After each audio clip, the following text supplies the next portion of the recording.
Procurador de Justiça, Dr. José Maria da Silva Júnior, com uma palestra Legislação e Arborização. Dr. José Maria da Silva Júnior, bacharel em Direito pela Pontífice Universidade Católica de Goiás, membro do Ministério Público do Estado de Tocantins, ingresso em 1991, titular da 10ª Procuradoria de Justiça, coordenador do Centro de Apoio Operacional das Promotorias de Justiça de Meio Ambiente, mestre em Ciências Ambientais pela Universidade Federal de Tocantins, em 2005. Com a palavra, obrigado pela presença, doutor José Maria, é uma honra tê-lo aqui, com a sua visão, já há anos que a gente convive nessa parceria do meio judiciário, do Ministério Público, um órgão tão atuante, e com esse convívio com os técnicos, tive a oportunidade de ter aulas com o senhor no curso de especialização de planejamento urbano e ambiental. E mais uma vez eu agradeço pessoal e coletivamente a sua presença. Muito obrigado. Obrigado a você. Inicialmente eu quero agradecer ao Ramis, devolver aqui os agradecimentos, pelo convite, que eu fiz questão de participar, embora já esteja há 2 anos um pouco afastado da parte de execução, da parte ambiental do Ministério Público, mas é um tema que difícil, às vezes essas responsabilidades mais diretas saem da gente, mas é difícil a gente deixar de atuar, mesmo que indiretamente. Em razão disso, eu continuo nas minhas atividades lá no Ministério Público, ainda coordenando a equipe técnica que assessora os promotores de justiça em todo o Estado. E o tema que o Ramis pediu que eu falasse é sobre arborização e legislação. Considerações iniciais, eu procurei fazer um apanhado do ordenamento jurídico relacionado ao direito à cidade sustentável. Peguei alguns apontamentos na Constituição Federal, na Lei da Política Nacional do Meio Ambiente, do Estatuto das Cidades, as principais diretrizes, e no Plano Diretor de Palmas. Quando eu falo algumas, na realidade não são algumas, são muitas.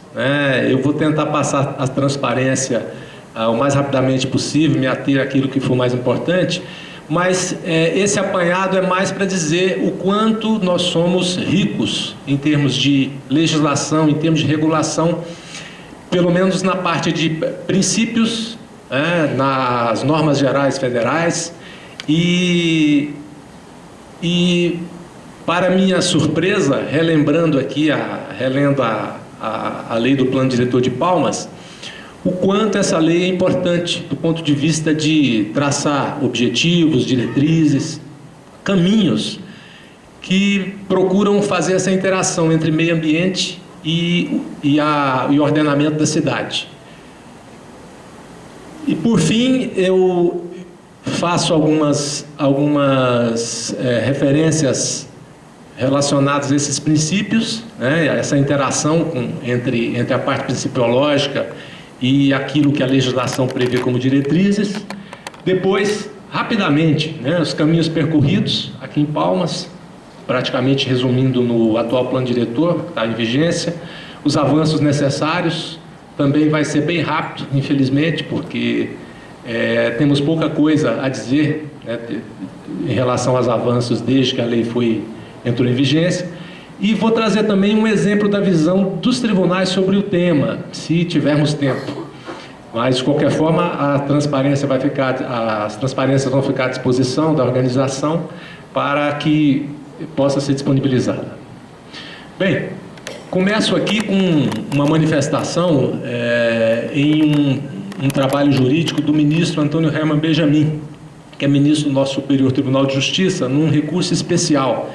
É uma decisão recente, de 2012, onde no seu voto ele fala, assim, com muita propriedade, que a cidade sustentável acha-se permanentemente sitiada pela especulação imobiliária, de um lado, e de outro, pela incompetência ou apatia, quando não por pura e criminosa má-fé do administrador municipal, perante o destino da urbe no médio e longo prazo. Essa posição ela vem em cima do caso concreto, que é justamente o que eu guardei aqui para o final, para a gente colocar. Naquela situação, o ministro houve por bem de fazer essa observação diante daquilo que ele viu nos autos do processo. Mas Um processo que chegou ao Superior Tribunal de Justiça, acredito, sobre esse tema. Eu vi, aliás, duas decisões lá, né? Então, vamos começar pela Constituição. O artigo 225 trata do direito ao meio ambiente, onde fala de direito de meio ambiente que deve ser ecologicamente equilibrado, um bem que deve ser de uso comum do povo, considerado essencial à sadia qualidade de vida, e que traz uma imposição, uma obrigação, tanto ao poder público quanto à coletividade, que é um dever de defendê-lo e preservá-lo para as presentes e futuras gerações. Eu sublinhei algumas dessas palavras, e mais adiante nós vamos fazer um joguinho de palavras em relação a tudo que a lei prevê. Porque se fala, porque a Constituição prevê tanta coisa e a gente vê pouca implementação, né? Pouca realidade fática. Olha, a Constituição é um ideal, não é ela busca ser auto-aplicável no sentido de aplicar os casos concretos, as situações concretas, mas dar efetividade a tudo que está na Constituição e nas leis depende da implementação por aqueles que fazem as políticas públicas, depende também da mobilização da sociedade de fazer e exigir que aquilo que está ali possa ser implementado, seja implementado, dentro de uma ordem de prioridades muito vasta. Nós temos e dentro dos recursos que o Estado dispõe para fazer, implantar todas essas políticas. A Constituição ainda traz, busquei lá no artigo 1º, fala em dignidade da pessoa humana, fala em cidadania. Nos objetivos fundamentais, o artigo 3º fala redução das desigualdades sociais, promoção do bem de todos. No artigo 5º, direitos e deveres individuais e coletivos, direito à vida e à propriedade. E a gente sempre pensa, propriedade, mas esse direito é absoluto? Nunca. Ele sempre é dependente dessa função social. A propriedade, o direito é reconhecido desde que ela cumpra a sua função social. Então, ela tem que trazer, além do benefício para o particular, também alguma coisa para a sociedade. É o que a nossa Constituição preconiza. Direitos sociais, educação, saúde, moradia, lazer, segurança. E aí, lá pelo artigo 18, até nós entramos na organização do Estado, que fala da autonomia do município, da competência comum da União dos Estados e Municípios para a proteção ambiental e o combate à poluição. Então, fala de meio ambiente aí também. No artigo 31, muito importante para a efetividade das políticas públicas no município, onde as pessoas residem, onde as coisas acontecem, legislar sobre assuntos de interesse local. Essa atribuição é do município. A Constituição já garante, independentemente de haver ou existir uma norma geral.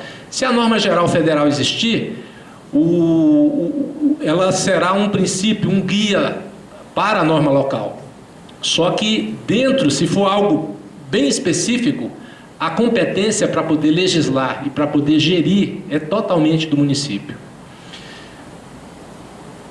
Entramos aí já no artigo 182, que fala da política urbana, que a política de desenvolvimento urbano, executada pelo poder público municipal, conforme diretrizes gerais fixadas em lei, tem por objetivo ordenar o pleno desenvolvimento das funções sociais da cidade e garantir o bem-estar de seus habitantes.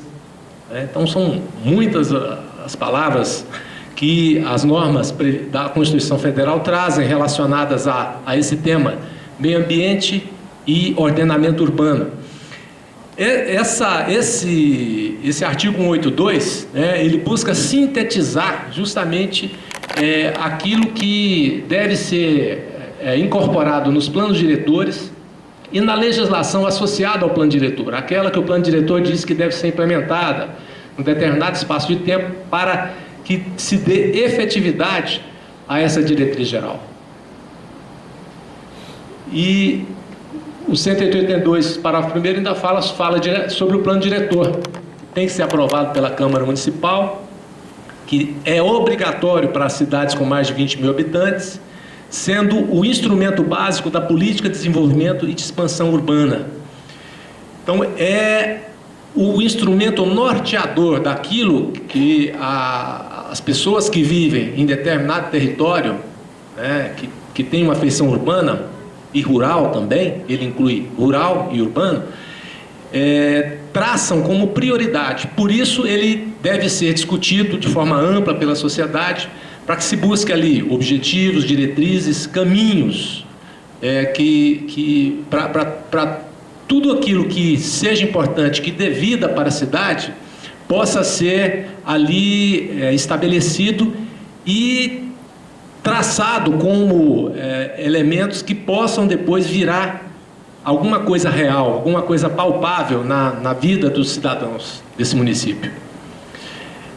Fala novamente sobre propriedade urbana, que vai cumprir sua função social quando atende às exigências fundamentais de ordenação da cidade expressas no plano diretor. Então, é algo difícil de se colocar no plano da realidade quando se tem, na grande maioria das cidades brasileiras, pequenas, cidades grandes, o fantasma, nem sempre muito fantasma, às vezes muito presente, da especulação imobiliária. É um grande vilão do desenvolvimento das cidades e que traz muita desigualdade. Depois da Constituição, nós temos como principal instrumento normativo, regulador, o Estatuto da Cidade.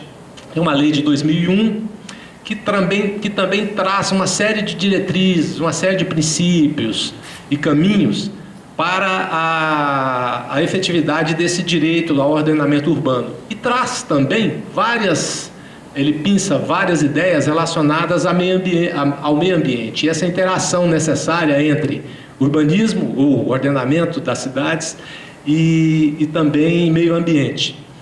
Então, no artigo 2º, fala de política urbana, que tem por objetivo ordenar o pleno desenvolvimento das funções sociais da cidade e da propriedade urbana mediante garantia do direito a cidades sustentáveis. O que é uma cidade sustentável?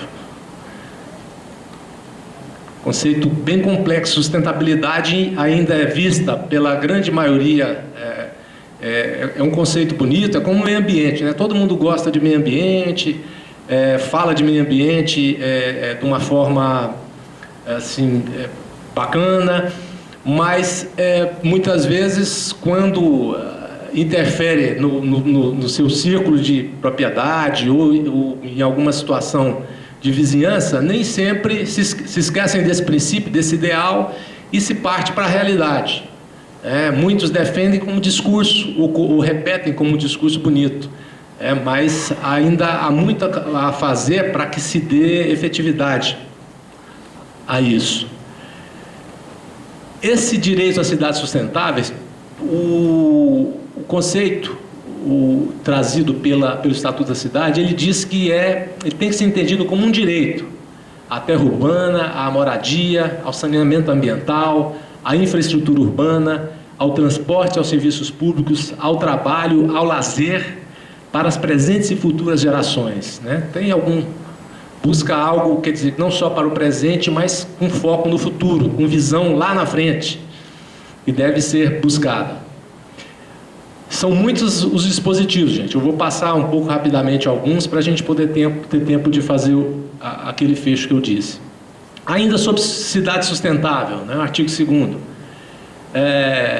fala expressamente garantia do direito às cidades sustentáveis e como se chega lá? A lei traz diretrizes: proteção, preservação e recuperação do meio ambiente natural e construído e do patrimônio paisagístico, participação do poder público municipal e participação popular nos processos de implantação de empreendimentos ou atividades que tenham algum efeito potencialmente negativo sobre o ambiente natural e construído, o conforto ou a segurança da população. Depois, o Estatuto traz quais os instrumentos que devem ser utilizados para a busca dessa cidade sustentável e desse ordenamento urbano. Plano diretor, disciplina do parcelamento, uso e ocupação do solo, zoneamento ambiental, plano plurianual, planos, programas e projetos setoriais. Eu acho que essa transparência ela resume muito aquilo que vem do plano ideal e a dificuldade de colocar isso no plano da realidade. Por quê? O plano diretor, todos aqueles que participaram aqui em Palmas sabem a luta que foi fazer a concepção, chegar a uma versão final e buscar a aprovação. Mas ele foi efetivamente participativo, buscou se discutir em vários pontos da cidade os problemas que Palmas vivia então, que com certeza estão ampliados hoje, buscou trazer uma série de diretrizes e caminhos que, infelizmente, não foram ainda implementados. Nós vamos ver daqui a pouco.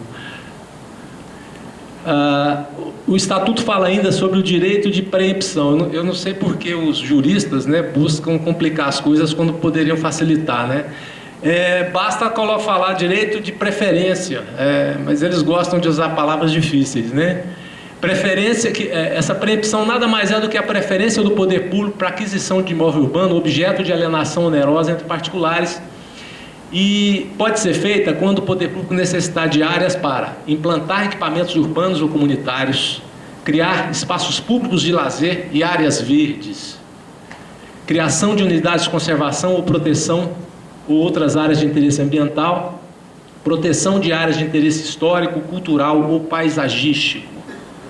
Mais um pouco das palavras que tem a ver com esse congresso.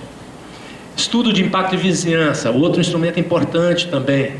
Poucos municípios definiram como fazer esse estudo. Então, nada mais é do que a definição por lei do município dos empreendimentos e atividades em área urbana que dependerão desse estudo de impacto para obtenção de autorizações municipais que visem construir, ampliar ou fazer funcionar esses empreendimentos. E ele deve conter, resumidamente, os aspectos negativos e positivos para a qualidade de vida da população. Então, ele tem esse objetivo. Se ele tiver que interferir, ele tem que tratar, então, esses aspectos que sejam mais positivos ou negativos, necessariamente, não só para a população residente na área, mas nas proximidades também, analisando a questão do adensamento, equipamentos urbanos e comunitários, o efeito sobre o uso e ocupação do solo, a ventilação e iluminação, a paisagem urbana e o patrimônio natural e cultural. É algo que acho que não temos ainda em Palmas, Não me recordo nem de projeto de lei que discuta isso, Não está na ordem do dia.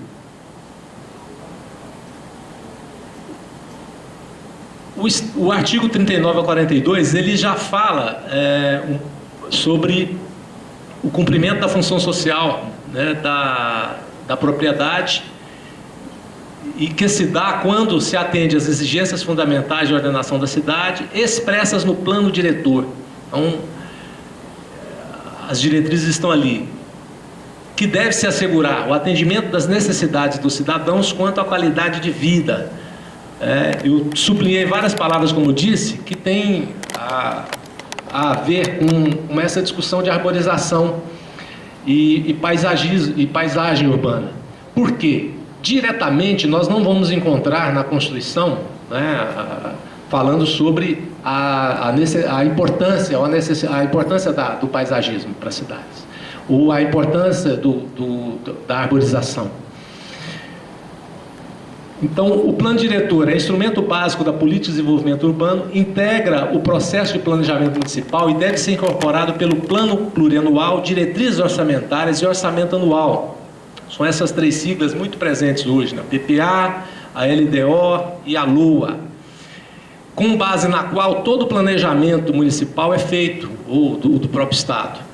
Não dá para se implantar qualquer política pública ou ações de política pública se não tiver por base os recursos disponíveis e esse planejamento. Inclusive, é essencial e fundamental para a necessária prestação de contas. Mas o que é prioridade nisso tudo? Será que uma cidade com mais árvores ou com um planejamento paisagístico é prioridade diante de outros bens jurídicos? Talvez implantar isso de uma vez na cidade inteira não seja, mas talvez começar por um determinado bairro ou um determinado setor pode ser o caminho. Mas como conseguir isso? Somente através de reivindicação, na discussão dos orçamentos, que hoje há uma proposta de orçamento participativo, mas que nem sempre chama a atenção daqueles que moram nas cidades, ou no município como um todo, também da área rural, para discussão. Às vezes a convocação para audiência é feita ali num pedacinho de jornal, rapidamente na televisão, em horários onde as pessoas ainda estão trabalhando, ou chegaram em casa e ainda não estão atentas. Então, pode haver toda uma estratégia, né, de desmobilização disso. E fora aquele desânimo geral, né? Eu vou lá, não vou conseguir interferir em nada, e vai ficar tudo como já está. Então, também por isso, às vezes, as coisas não andam, né?